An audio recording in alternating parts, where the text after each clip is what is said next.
for the 57th Governor of New York, Governor Kathy Hochul.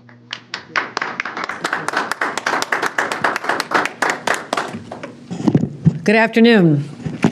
When I first took office as governor, New York was weathering one of the most severe public health crises in our lifetimes. COVID was in every corner of the state. Omicron was surging. We listened to the scientists, the experts, and we put shots in arms. And together we conquered the pandemic and saved countless lives. Much of that work was done because of the incredible, dedicated, underappreciated by many, the staff here at Wadsworth. And I want to thank them always for being on the front line during those dark, dark days and the sleepless nights and long, long months of research and making sure we had supply of our vaccinations, but also what they're doing now. And I want to thank especially Dr. Leonard Peruski, our director, and I want to recognize him for leading an incredible team here as well. I'm also joined by Dr. McDonald, our Commissioner of Health. I'll be introducing him momentarily, and Catherine Garcia, the Head of State Operations. We're here today at Wadsworth because since the beginning of the year, New York has now reported 4 individual cases of measles.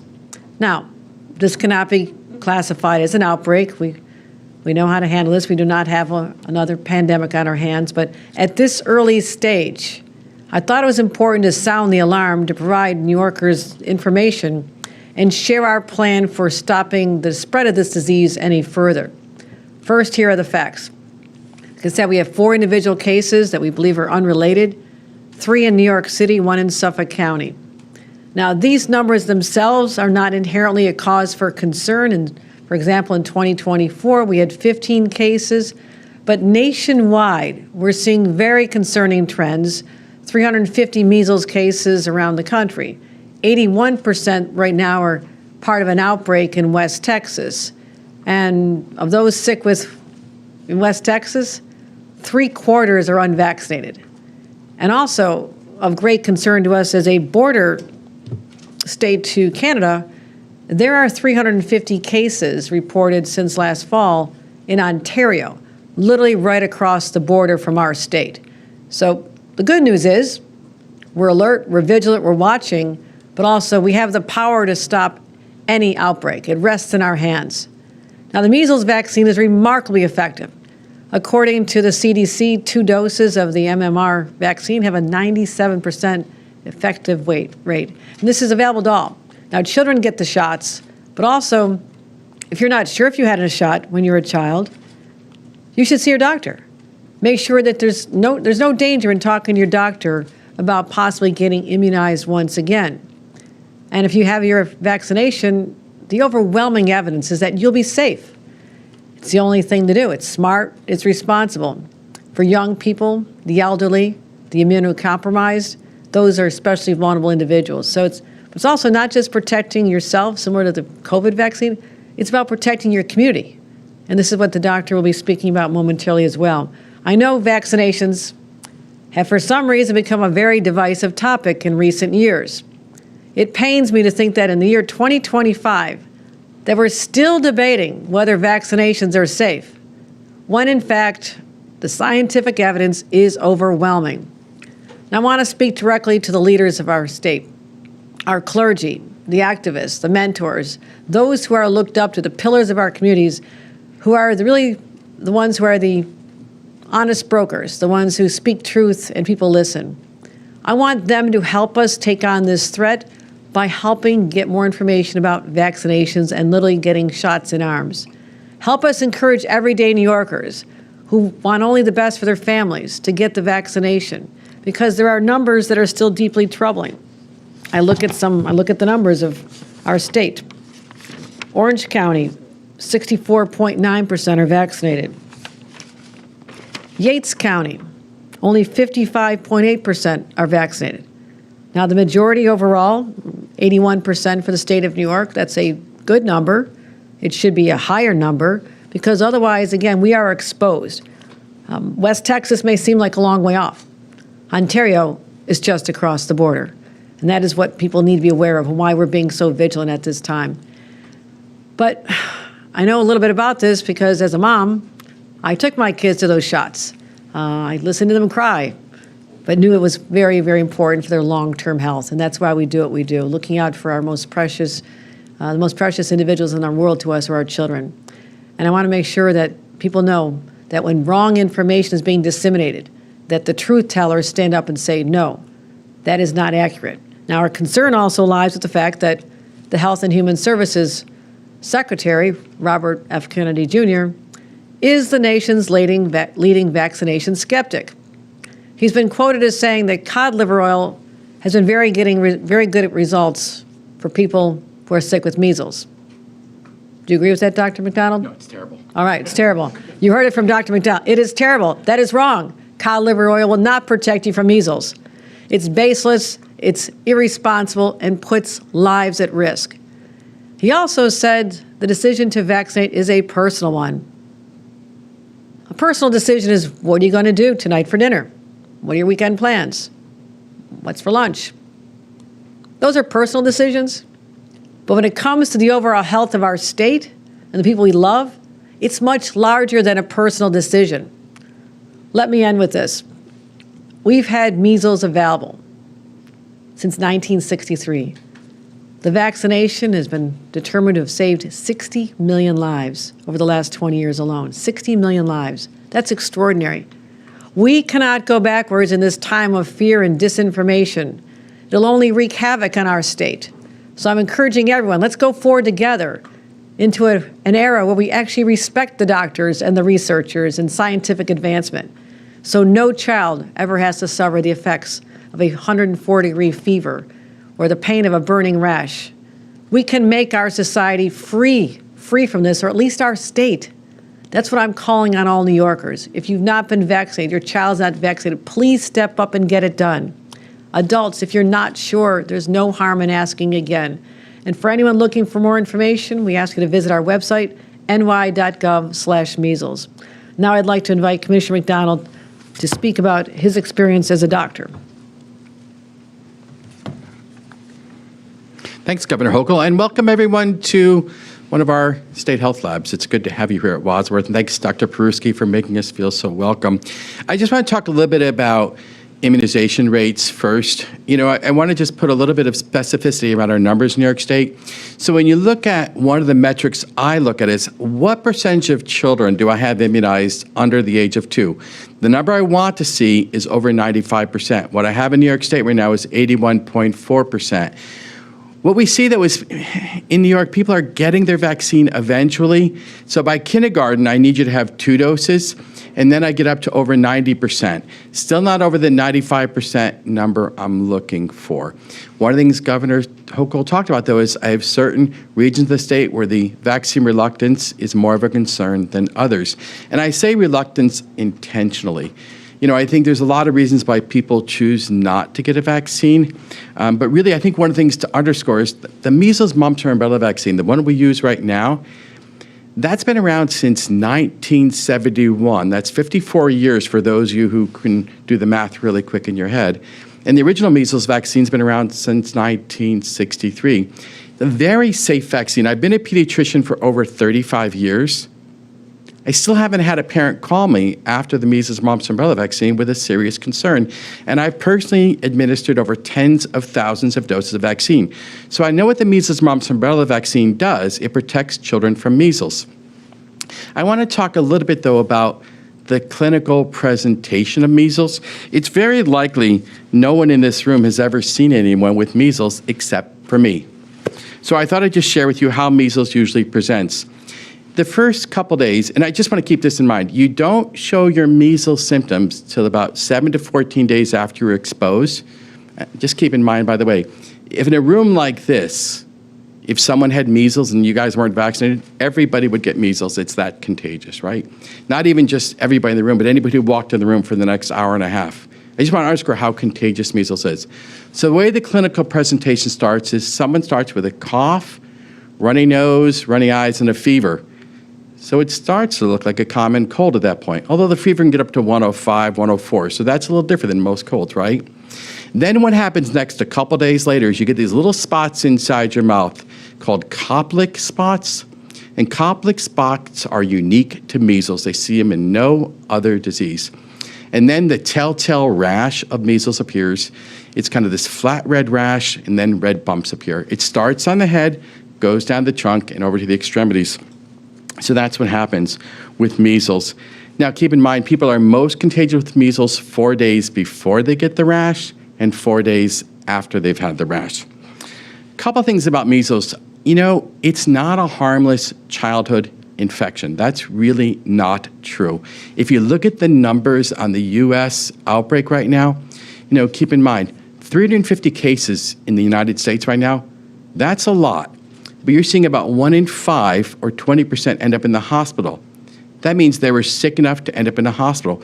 That's a number that should bother everybody. That's a lot of people ending up in the hospital. Keep in mind, 75% of the people who are getting measles in the United States are under 19 years old. So we're talking about children. The most common complication of measles is pneumonia, an infection in your lungs.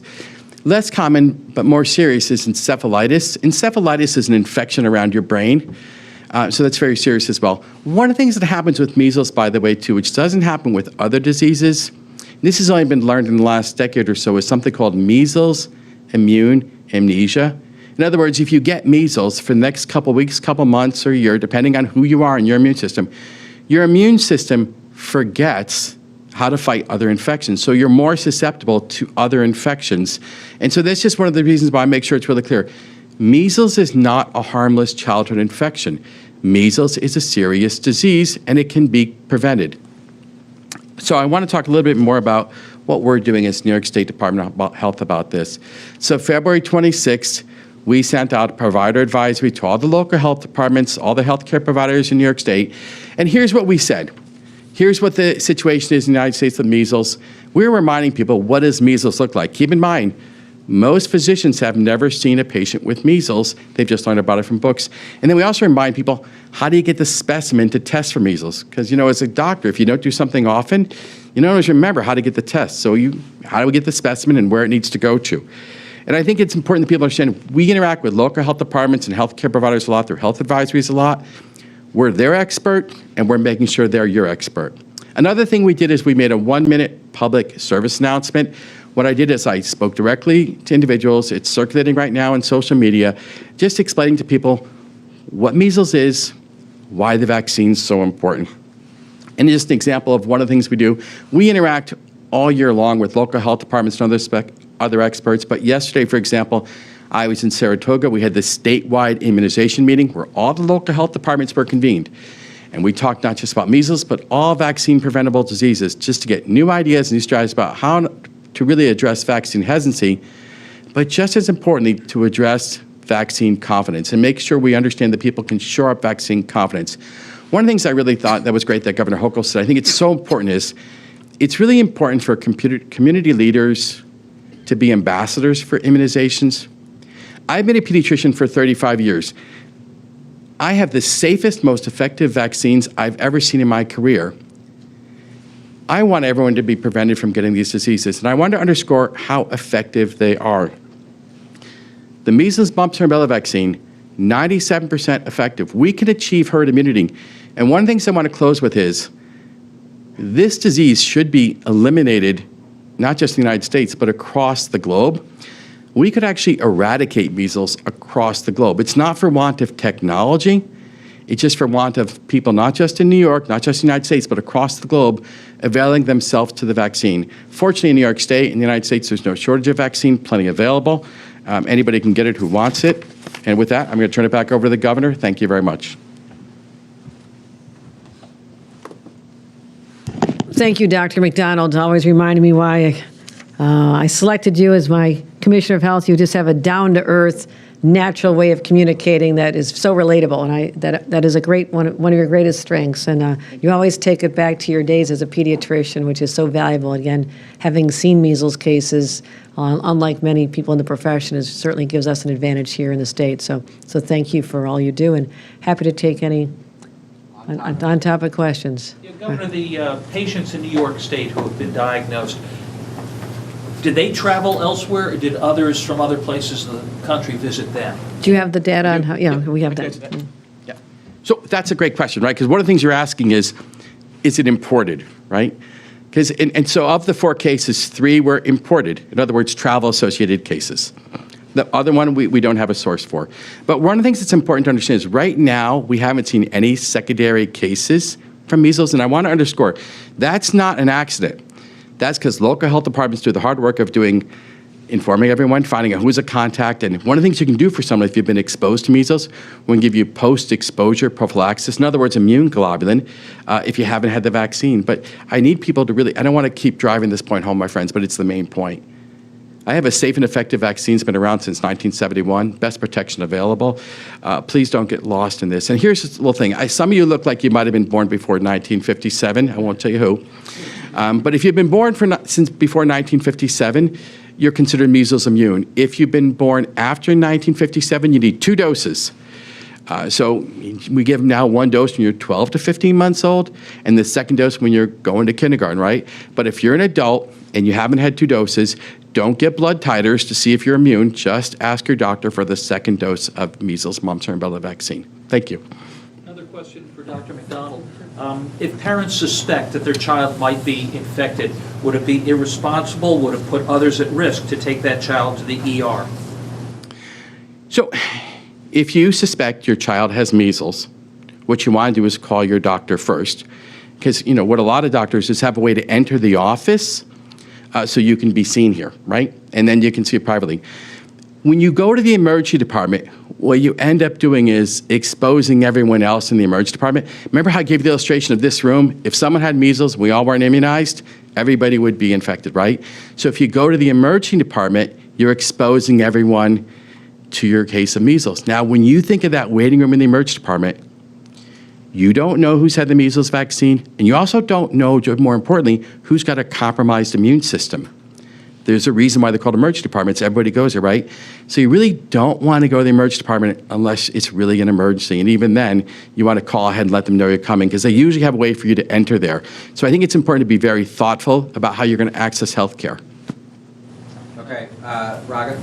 For the governor, is it, you mentioned the misinformation and some of the vaccine skepticism that's been coming from the White House and the cabinet. Is it your responsibility and that of other governors to sort of push back on that rhetoric directly with these folks? We're talking RFK Jr., we're talking the president. How do you see yourself starting those conversations, and have you had any of those conversations with the president and with other members of his cabinet on this public health issue? I'm doing what I need to do, which is communicate directly with the people of New York today and through our other channels, and to let them know that they're being lied to. I can say that clearly, but what's more important is for trusted individuals in the community, the clergy, the community leaders, the people that they trust also to be reinforcing this, that don't believe it just because you saw it on social media. It does not make it true. Stick with the doctors, stick with the facts. So pushing back on Washington to try to convince Secretary Robert Kennedy that he's wrong is probably a waste of time. I mean, he's had a lifetime of spewing these lies. I don't think that me telling him he's wrong is going to change it. I have to be the truth teller to the people of this state, and that's the role I'm playing right now. And a quick follow-up, the restriction, or is there any consideration of restrictions on the states, Texas, I think New Mexico, maybe Canada, that you're considering at all to try to limit the import of this? We are concerned about the numbers in Ontario right now, but I don't know that we've entertained restrictions on that. Or Catherine, have we? No, not at this time. There'll be a threshold number that raises the red flag, correct? Yeah, best thing to do is just get vaccinated, then we don't have to worry about travel advisories, my friends. Yeah. Get vaccinated, then you don't have to worry about it. Go anywhere you want. Over here in the back? Do we know if these 4 cases were vaccinated or unvaccinated individuals? I know the answer to that. I bet you do. That's why you're here. They were not vaccinated. And there's no epidemiologic link between the 4. And we're talking about data for 2025, so all of March right now. They're not all happening right now. They're all happened. Any other on-topic questions? John? I'm curious, is this a situation where, Commissioner, where you would recommend masking in public? No, what I recommend everybody do is make sure you have 2 doses of the measles, mumps, and rubella vaccine. Folks, the technology exists. It's proven. It's been around a long time. I don't want to be ambiguous about this at all. The measles, mumps, and rubella vaccine, it's the best protection. Anything else you're hearing from anybody else is just noise. really, really want to make sure that's really clear. Thank you. Governor, as a follow-up to that, lawmakers have said that you're pushing some sort of mask That restrictions. is too far off topic. Okay. And that's very much on topic, is it not? I mean, Well- are there health? Well, we're are you talking about pushing measles here today. No, there's absolutely, I have said before that I support some variation of restrictions on the use of masks, except for medical and religious reasons. Masks used in the commission of a crime are deeply troubling to me. Think about a bank robber walks in, their face is covered. Someone assaults someone on the subway, they can get away with it despite the fact that we have cameras because they are masked. And so this is something that, as I'm protecting public safety, is very much top of mind. So we're having conversations. We'll see how it goes. Austin? To what extent should we expect these cases to go up in 2025? I'm nervous about Ontario being so close to us, to be honest with you. I'm from that area. It's not a foreign country to people in Western New York. It is where you go for dinner and shopping back and forth across the border, sports events, et cetera. So, and those are large gatherings. So that's my concern right now, that could spike. For this early in year, if we keep this, we're on track to be higher than last year for sure at this rate. But we're not seeing a trend out of Ontario, but we're watching it closely, right? Coming here. The best way to prevent cases from going up in New York is everybody getting vaccinated, folks. And I want to answer that specifically. Like, if you import a case into New York State, depends on which county. If you look at some of our counties, they're much higher risk than others because if your immunization rates are low, then that county is much higher risk. When I look at Erie County, it's 87.7% for people under 2. It's not over 95%. So, part of what I want to be really, really clear about is this doesn't have to be a risk at all to see increased cases. And I think with Ontario, we're talking to them, working with them. They're lovely people. But it's really getting back to, we need herd immunity. Herd immunity is a little over 95%. And I think that's extremely achievable. No shortage of vaccine, very available to everybody. Thank you. Anything else on topic? Jack? Yeah, Governor, I'm just curious, going back to what we were talking about in the beginning, is there any chance of separating this out from being a political issue? As somebody who, millions of New Yorkers associate with their, political aggravations, how do you, decouple vaccines from politics at this point? I have one of the most credible people to speak on this with great authority that you could ever find. I hope people will separate politics. I'm not here to make a political statement. I'm here to save people's lives. That's my number one job as the governor of New York, is to protect the people of the state.